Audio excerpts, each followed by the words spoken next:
l'Union européenne, c'est quelque chose qui n'existe pas ailleurs, c'est-à-dire c'est une organisation politique institutionnelle qui est totalement originale, parce que ce n'est pas un État, ce n'est pas une fédération, c'est interétatique, c'est-à-dire c'est un accord, ce sont des traités internationaux, et des traités internationaux qui portent un certain nombre de politiques par eux-mêmes. C'est-à-dire qu'il y a vraiment deux originalités dans l'Union européenne telle qu'elle est. Le fait que ce soit des traités, ça veut dire qu'on ne peut pas imaginer changer l'Union européenne autrement qu'à l'unanimité des États qui en font partie, c'est-à-dire les 27. Donc ça veut dire qu'on ne change pas l'Union européenne de l'intérieur à traité constant. Toutes les forces politiques qui disent on va réussir à changer l'Union européenne de l'intérieur à traité constant, tout ce que raconte le PS par exemple, mais même aujourd'hui EELV ou quelques autres, ça c'est faux déjà, rien que pour ça.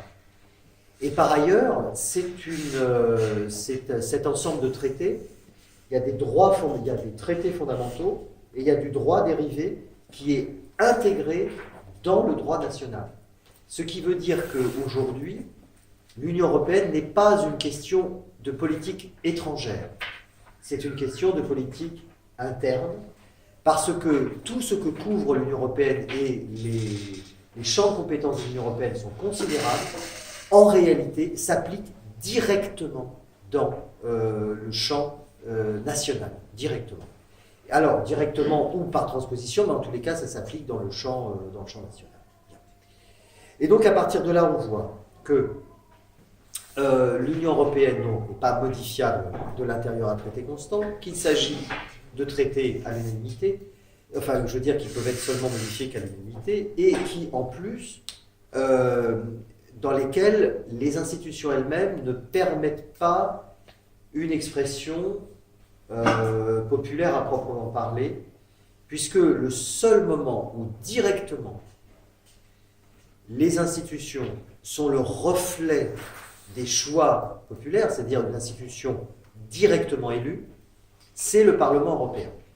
C'est la seule institution qui, dans les institutions de l'Union européenne, est directement élue. Alors, souvent vous entendez dire que le Parlement européen est un ectoplasme qui ne sert à rien. C'est totalement faux. C'est totalement faux, parce qu'il a quand même... Alors c'est un système institutionnel qui repose sur un équilibre très défavorable au Parlement européen, c'est vrai, mais dans lequel le Parlement européen a un poids réel. La politique est largement surdéterminée par l'ensemble des exécutifs des États membres, représentés 2 fois, en réalité 3, donc moins 2, c'est-à-dire le Conseil des chefs d'État et de gouvernement, le Conseil des ministres de l'Union européenne. Les chefs d'État et de gouvernement donnent les grandes impulsions, le Conseil des ministres traduit dans les propositions de texte ce qu'on appelle le droit dérivé, les directives, et la Commission, qui se présente comme étant le gouvernement de l'Union européenne, élabore, fait des propositions et transmet tout ça au Parlement européen. Le Parlement européen n'est pas nul parce qu'il peut accepter ou refuser. Il n'a pas l'initiative, c'est vrai, mais il peut accepter ou refuser. Et donc, de ce point de vue-là, il compte énormément parce qu'il a un poids qui lui permet au moins de refuser un certain nombre de choses, même s'il n'a pas la capacité d'impulser les choses. Ceci dit, je vous invite à considérer que le Parlement français n'est pas très différent de ce point de vue-là. Le Parlement français, en réalité, n'a pas l'initiative de la politique nationale.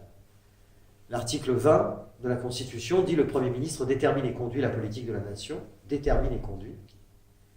Et c'est le gouvernement, article 21 et les suivants jusqu'à 24, qui pose l'ordre du jour prioritaire du Parlement. Et de ce point de vue, on peut dire que le Parlement national n'a pas non plus réellement d'initiative, et on le voit concrètement tous les jours.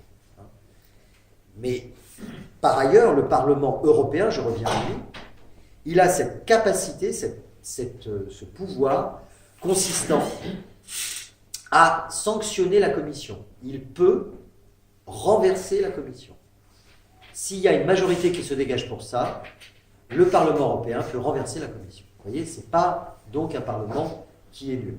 Et les enjeux des élections là qui arrivent, c'est véritablement de permettre de déterminer une majorité ou pas, je ne sais pas si on l'aura et personne ne peut le savoir parce qu'il y a à l'intérieur de l'Union européenne des regroupements partisans qui ne sont pas exactement ceux que nous connaissons au niveau national, qui permettra au moins de bloquer un certain nombre de choses, au moins d'empêcher un certain nombre de choses nocives, si on y parvient. Et puis aussi de contrôler ce que fait la Commission. Vous voyez, les enjeux, il ne faut pas se raconter trop d'histoires. Le Parlement européen ne va pas à lui seul permettre de changer la politique de l'Union européenne, parce qu'il y a une chose, c'est que la politique de l'Union européenne, en fait, est déterminée par les traités eux-mêmes. Ce sont les traités qui disent quelle politique on conduit. Ça, c'est un truc, vous n'avez qu'un seul exemple historique, c'est l'Union soviétique. Vous n'avez pas d'autre. C'est-à-dire, dans la constitution de l'Union soviétique, je veux dire la dernière mouture adoptée au temps de Brejnev, il y avait, enfin, il y en avait d'autres avant qui le disaient également, mais là, ça a été vraiment très clairement dit, il y avait écrit que les politiques menées par l'Union des républiques socialistes soviétiques étaient des politiques communistes, etc. etc. Bon. Là, dans l'Union européenne, il est, en tous les cas, dans le traité sur l'Union européenne et le traité de fonctionnement de l'Union, qui sont les deux traités fondamentaux qui permettent ce qu'est, enfin, qui fait fonctionner l'Union européenne, il est indiqué que le néolibéralisme est la seule politique possible. Alors, est-ce que tu as d'autres questions ou est-ce que... Parce que là, je me vois enchaîner et partir dans une réponse très longue. Alors, je ne sais pas si tu as d'autres questions. Juste en termes de questions d'introduction, ça peut-être rappeler quelles sont les prérogatives qu'on a volontairement laissées à l'Union européenne. Alors, celles qui sont laissées au Parlement national. Elles sont énormes.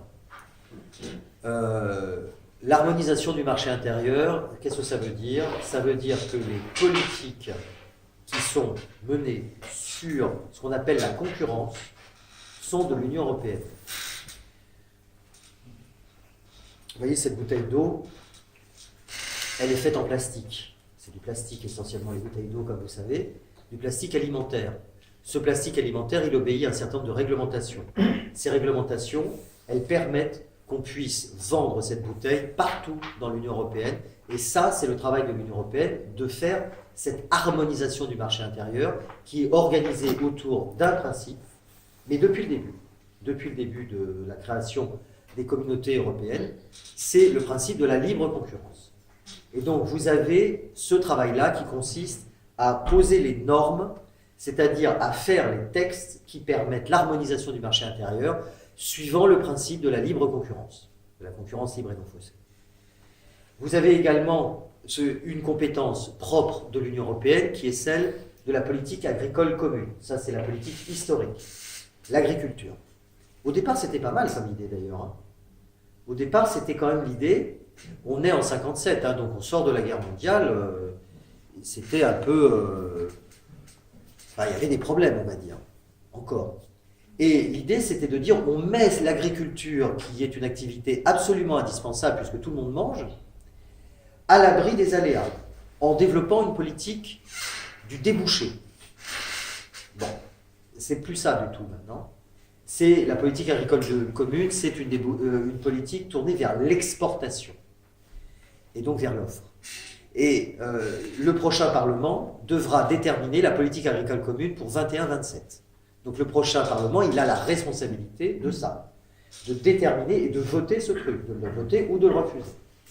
En l'occurrence, je peux vous dire que si, je peux vous dire sans me tromper, que l'ensemble des personnes qui seront élues pour la France insoumise, en l'état, ne pourra pas voter la politique agricole commune telle qu'elle est aujourd'hui dans les tuyaux.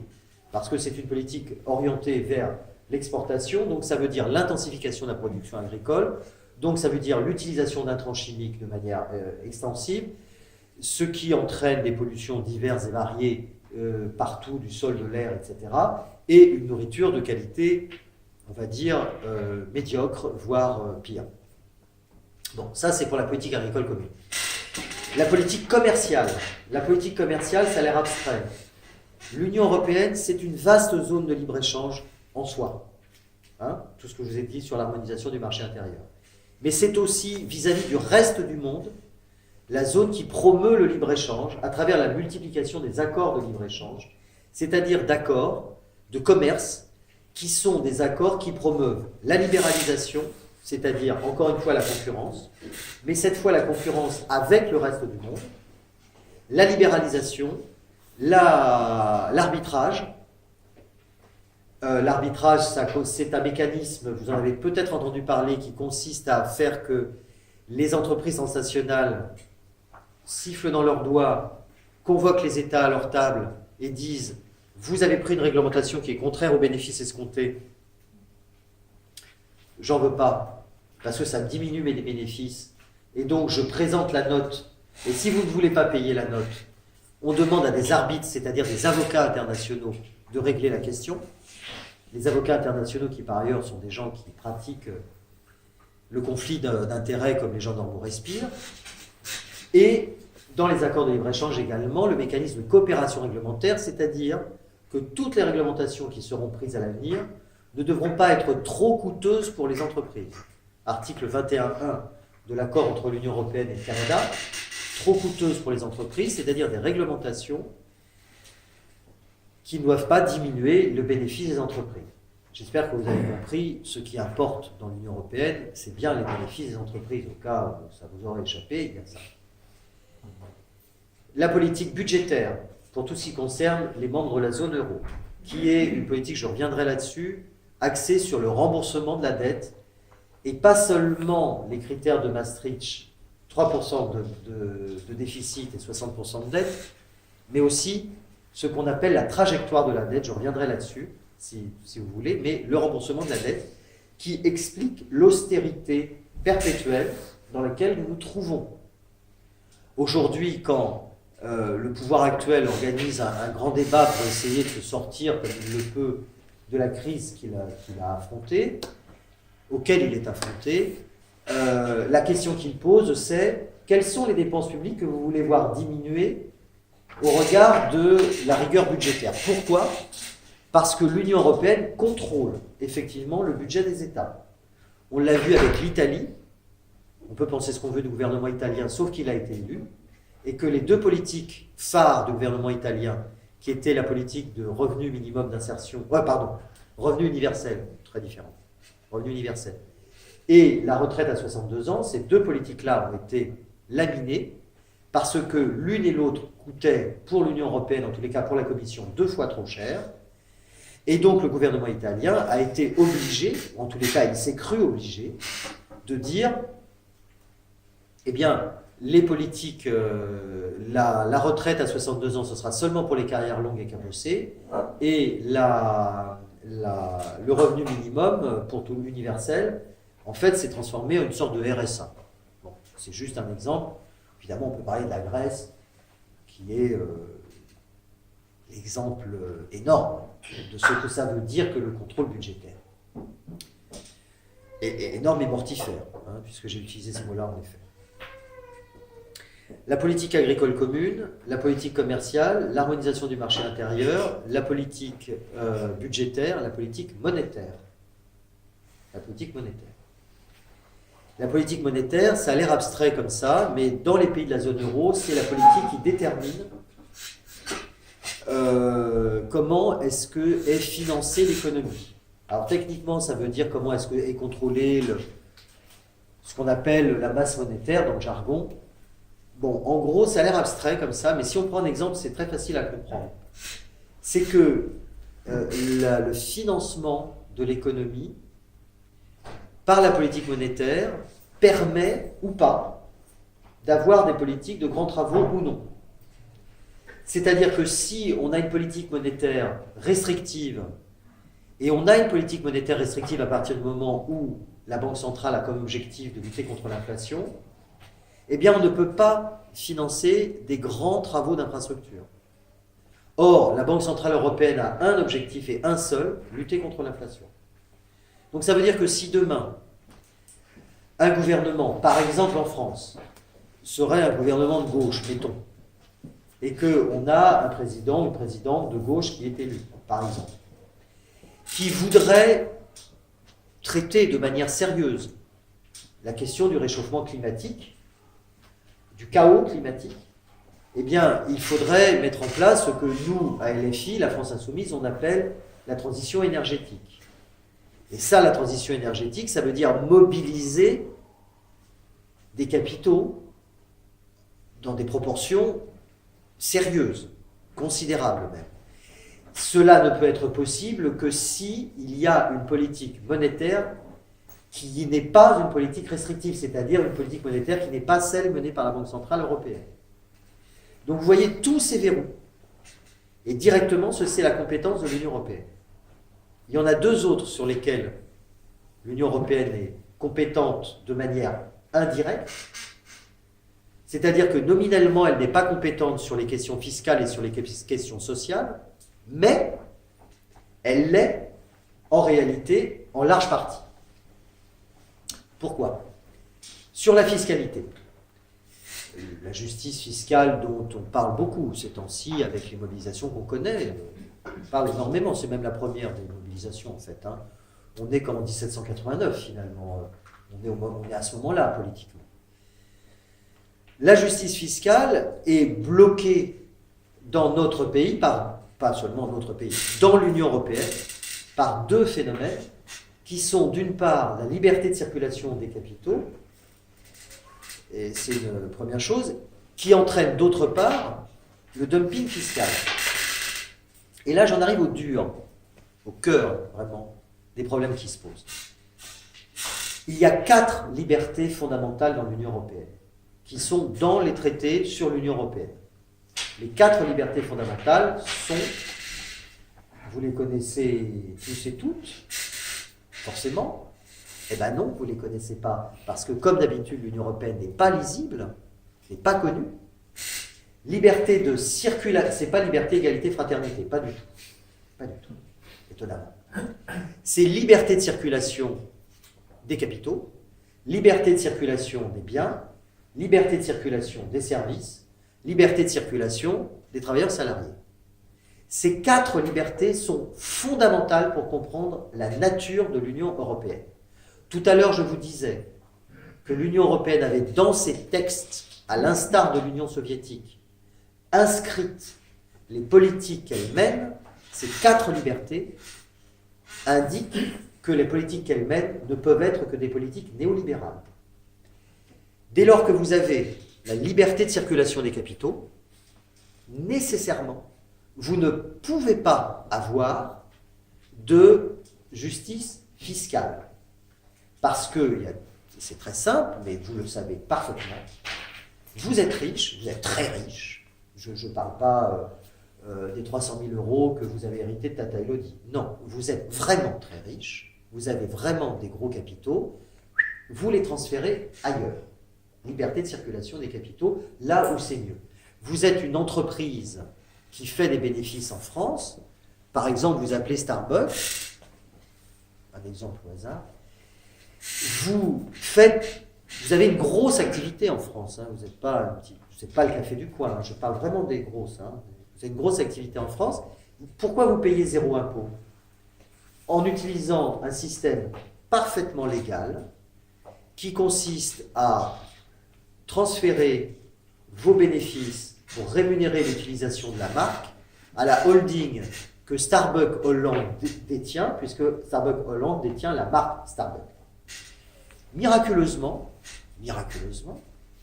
l'ensemble des bénéfices que fait Starbucks en France correspond à ce qu'elle doit payer à la holding. C'est pas long. Donc du coup, elle paye rien comme impôt. C'est juste un exemple qui est rendu possible par la liberté de circulation des capitaux et qui entraîne nécessairement une concurrence fiscale entre les États. Concurrence fiscale qui est que simplement, vous avez un certain nombre d'États qui ont un intérêt objectif à jouer ce qu'en économie on appelle les passagers clandestins.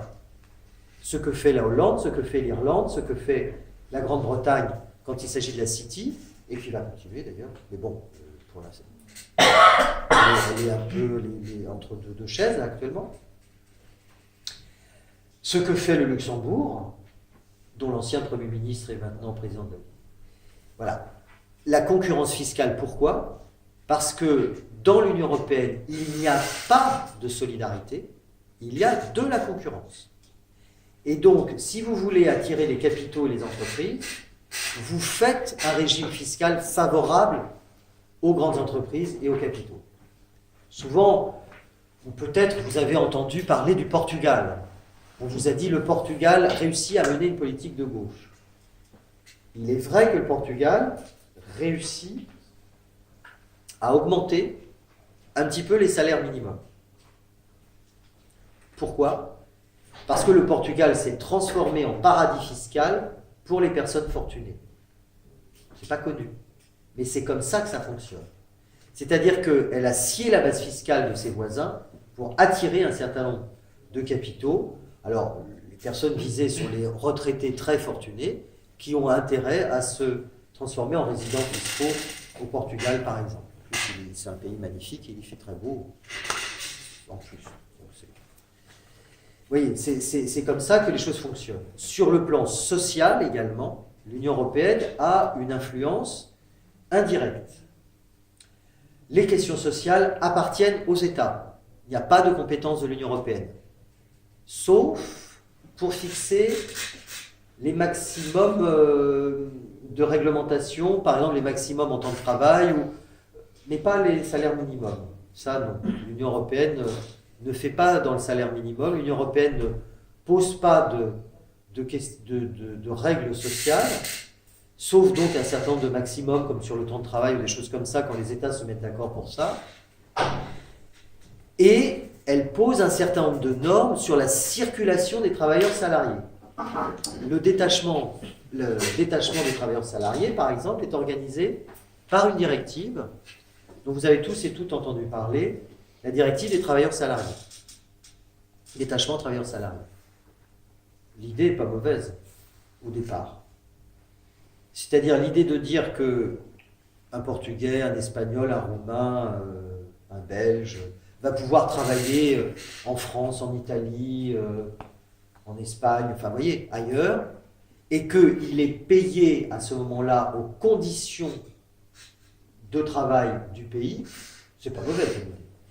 C'est-à-dire que si un Portugais vient travailler en France, par exemple, il est payé aux conditions du pays. Il touche au moins ce que touchent les gens qui habitent sur place. Normal, très bien. Sauf, et le diable est dans les détails, les cotisations sociales. Une paille. En Slovénie, c'est 18% du salaire, en France, c'est 50%. Donc vous êtes un employeur. Je ne parle pas d'un employeur qui aurait l'intention d'exploiter à outrance. Je parle simplement d'un employeur qui fait ses comptes. Un employeur des bâtiments et travaux publics, qui soumissionne, qui répond à un projet, je ne sais pas, Sartreville refait la place du marché. Hop, elle fait un appel d'offres. Vous êtes une entreprise de bâtiments travaux publics, vous répondez, qu'est-ce que vous avez intérêt à faire ? À faire une réponse qui tient compte du coût d'un salarié aux conditions françaises ou du coût d'un salarié détaché aux cotisations sociales bulgares ou slovènes ou roumaines. Bah oui, vous faites ça. Et c'est pas parce que vous êtes un salaud, c'est parce que c'est la logique du truc. Donc on est là-dedans, dans ce genre de système qui place la concurrence über alles, comme disent nos amis allemands, c'est-à-dire au-dessus de tout. À partir de là, la question qui était posée tout à l'heure, qui est est-ce que la souveraineté existe encore ? La réponse est non. Nous ne sommes plus dans un pays souverain. Les 5 instruments d'intervention publique ont disparu. Quand on dit harmonisation du marché intérieur, on parle de quoi ? On parle de politique de concurrence. Et on parle de service public. La détermination du périmètre du service public, aujourd'hui, c'est l'Union européenne. Les services publics sont soumis au principe de la concurrence. Or, vous le savez parfaitement, les services publics, c'est premièrement la réalité de l'accès au droit, la réalité de l'accès au droit. Nous sommes, nous, pour qu'il y ait des droits, mais pas des droits théoriques, pas des droits de papier, des droits vrais, des droits véritables. Or, nous savons que l'accès au droit, c'est la réalité de l'accès au droit. C'est-à-dire que si on parle de démocratie, on ne parle pas de démocratie dans l'air, on parle de droit à l'éducation, on parle de droit à la santé, on parle de droit au transport, etc. On parle aussi de services publics qui sont le cœur de l'exercice concret de la démocratie. Donc ça, c'est terminé. C'est mis sous le régime de la concurrence. La politique agricole commune, j'en ai parlé aussi par rapport aux possibilités d'agir, etc., sur notre environnement, ce qu'on a dans notre assiette, notre système de production. Le système de production aussi, harmonisation du marché intérieur, ça compte. La politique commerciale, c'est un truc à l'air lointain comme ça, etc. Non, c'est extrêmement concret. Quand vous avez une entreprise qui dit je ne veux pas que vous preniez une réglementation qui est contraire à mes bénéfices escomptés, et si vous le faites, je vous fais condamner par un arbitre. Qu'est-ce que ça veut dire concrètement? Ça veut dire qu'on perd la capacité, nous, comme peuple, de déterminer nos choix collectifs. Puisque, à ce moment-là, si on ne veut pas de gaz de schiste, si on ne veut pas d'OGM, après tout, on a le droit. Pourquoi est-ce qu'une entreprise ne poursuivrait pas en disant vous n'en voulez pas, malheureusement, moi j'en fais. Et j'ai le droit d'attaquer l'Union européenne et l'État dont vous faites partie, parce qu'elle a pris une réglementation qui décourage. Même chose sur la coopération réglementaire à l'intérieur des traités. La coopération réglementaire, une réglementation qui serait trop coûteuse pour les États, serait considérée... Vous savez, je suis comme tous les Parisiens, dès que je passe le périph', j'ai pas ma pollution, donc je tousse.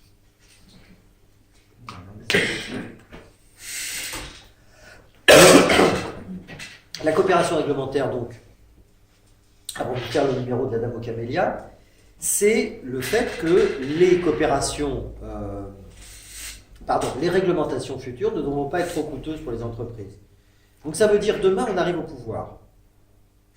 Demain on a soit Mélenchon président, soit quelqu'un d'autre. Enfin un président, une présidente de gauche, mettons, par exemple.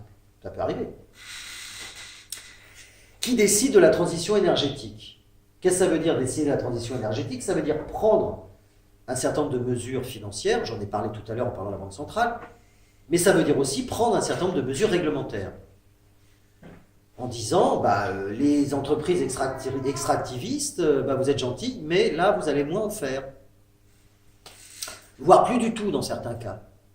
Dans les 2 heures, vous avez Total, par exemple, mais vous avez Eiffage, d'autres, qui poursuivent l'État en disant, non, moi je veux que vous continuiez les politiques auparavant, et je m'appuie pour cela sur les traités de commerce internationaux. Et si je ne m'appuie pas sur les traités de commerce internationaux, je m'appuie sur les principes qui sont définis dans le cadre de l'harmonisation du marché intérieur, c'est-à-dire les principes de concurrence. Donc vous voyez, avec tout ça, alors sur les budgets, je ne vous fais pas un dessin. Le budget, c'est le cœur de l'intervention publique. C'est par le budget qu'on décide quoi? Une paille, qu'on décide est-ce qu'on va mettre de l'argent dans les écoles plutôt ou dans l'armée? C'est des choix. On peut choisir de mettre dans les écoles, on peut choisir de mettre dans l'armée, ça se discute tout ça. Ça s'arbitre. C'est pour ça qu'il y a des élections. Plus du tout. D'abord, austérité. Austérité parce que dans les traités concernant le traité de stabilisation, de coordination et de gouvernance de 2012, vous savez, ce traité, Hollande était arrivé en 2012, il avait dit je vais vous renégocier ça, vous allez voir, avec ses petits bras musclés. Il a mis 3 semaines et paf, il a signé sans rien changer. Il y a juste de gouvernance qui a été rajoutée. C'est ça, hein. Et de coopération. Enfin, il a rajouté un mot. Avec ce traité d'austérité, non seulement les critères de Maastricht dont vous avez entendu parler, vous savez, les 3% de déficit et les 60% de dette dont tout le monde a entendu parler, aujourd'hui, ça va plus loin. Aujourd'hui, il faut que les États dégagent un excédent primaire. Concrètement, qu'est-ce que ça veut dire un excédent primaire? Ça veut dire qu'avant le paiement de la dette, il faut que les États dégagent un excédent. Concrètement, ça veut dire baisser les dépenses, mais pas un peu, hein, baisser les dépenses, augmenter les recettes. Après, les Gilets jaunes, effectivement, manifestent en disant « mais comment ça se fait, justice fiscale, tout ça ?» Non, non, on augmente les recettes, on baisse les dépenses. Ça veut dire baisse des services publics tout en augmentant les impôts. Concrètement, on peut dire ça. Et la différence entre les deux, c'est-à-dire l'excédent primaire qui est dégagé vers le remboursement de la dette, c'est-à-dire des banques. Oui, effectivement. Vous voyez le type de politique qui est menée. Voilà, ça c'est effectivement l'Union européenne telle qu'elle est, effectivement. C'est-à-dire pas l'Union européenne fantasmée, vous savez, que nous raconte Nathalie Loiseau, que nous raconte Yannick Jadot, que nous en raconte quelques-unes, vous savez, celle où on nous parle du progrès, de l'Europe sociale. À ce niveau de flou et d'imprécision, on peut parler de progrès, d'Europe sociale, et hop, on sort ça du chapeau, etc. Non, la réalité, c'est celle-là, aujourd'hui. Bien. Donc là, je sens que j'ai plombé l'atmosphère, parce que maintenant, évidemment, j'enchaîne, hein, j'enchaîne. Maintenant, la question qu'on a bien fait le tour de la question, on se dit, bon, alors maintenant, qu'est-ce qu'on fait? Parce qu'effectivement... Qu'est-ce qu'on peut faire? Voilà. Qu'est-ce qu'on peut faire? Parce que là, tu nous as parlé toutes les routes. Hein. Voilà, j'ai parlé toutes les routes. C'est d'ailleurs pour ça que notre ami Alain Madelin disait, ça a été rappelé tout à l'heure, que l'Union européenne était l'assurance vie contre le socialisme. Mais, parce que c'est un obsédé du socialisme, mais sinon il aurait pu dire contre une politique de gauche. Simplement, sans aller utiliser les grands mots. Voyez. Juste un peu de justice fiscale, un peu de service public, un peu, voyez, de péréquation territoriale, ce genre de truc. Non, même ça, c'est pas possible. Alors, premier constat, les forces politiques qui disent « à traité constant, c'est modifiable », se foutent de nous. Voilà, c'est très clair. C'est-à-dire les forces politiques qui disent « on peut, à l'intérieur de l'Union européenne, telle qu'elle est, et sans changer les traités, on peut faire ce qu'on veut en jouant à la marge et en jouant des coudes un petit peu, etc. » Non, c'est pas vrai. C'est pas vrai parce que, effectivement, les politiques libérales sont dans les traités. Les traités, c'est ce que doit appliquer l'Union européenne, ce que doivent appliquer les États. Et à partir de là, il n'y a pas d'autre moyen pour eux de le faire, sauf à rentrer en conflit avec l'Union européenne.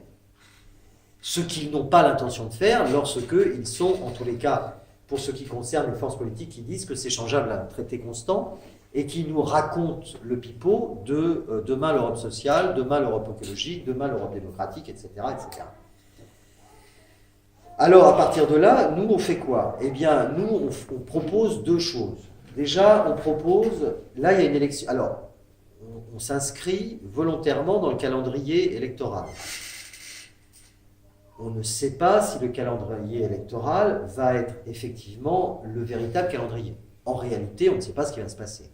C'est-à-dire qu'il y a une crise sociale aujourd'hui en France qui fait qu'il y a une incertitude que personne ne mesure. Bon.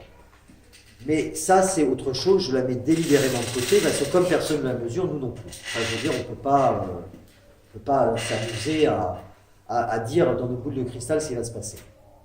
Si on s'inscrit dans les échéances électorales, on dit deux choses. On dit la première chose, le Parlement européen, il serait totalement irresponsable de ne pas participer.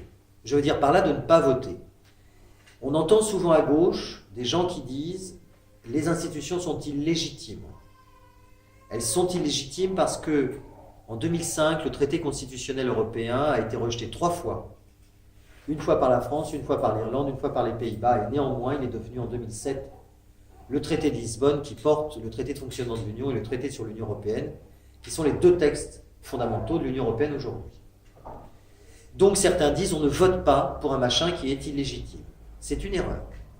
c'est une erreur politique fondamentale, et nous on dit qu'il faut effectivement participer et convaincre d'y participer, ne serait-ce que pour éviter les horreurs qui arrivent.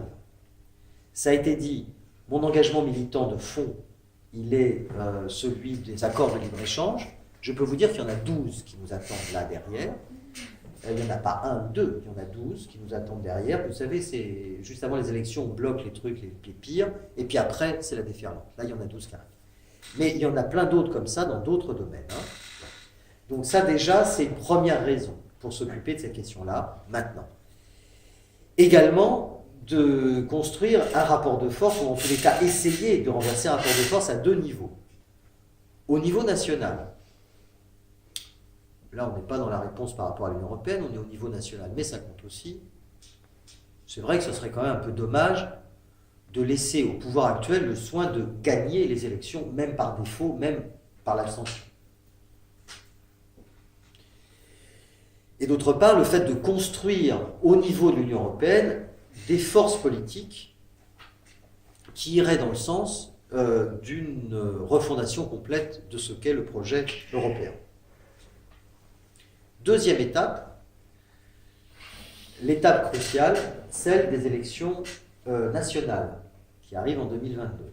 Là, ce que nous préconisons, c'est la rupture. Alors, ça peut se dire de différentes manières, mais on est dans la rupture. C'est-à-dire, la France, qui est un grand pays, qui n'est pas un pays comme la Grèce, siffle la fin de la partie. Et dit, maintenant, sur un certain nombre de points, ça suffit. Non pas la rupture pour la rupture, mais la rupture pour mettre en place les politiques dont nous avons besoin. Les politiques de service public, les politiques de justice fiscale, environnementale, les politiques de justice sociale. Donc la rupture, et on voit immédiatement avec nos partenaires les moyens de reconstruire autre chose. Nous ne sommes pas en train de dire qu'il faut péter l'Union européenne pour péter l'Union européenne, parce que si c'est pour faire comme les Britanniques, ça ne sert à rien. Mais au moins dire, voilà, sur un certain nombre de points, ça on n'accepte plus. Et sur une base démocratique, on refonde le projet européen avec nos partenaires par la négociation. Après, il n'y a pas de tabou. C'est-à-dire, s'il faut sortir, on sort. Si ce n'est pas la peine, on ne sort pas. Mais en tous les cas, telle qu'elle est aujourd'hui, rupture avec les traités. Ça, c'est véritablement le point fondamental de ce que nous disons.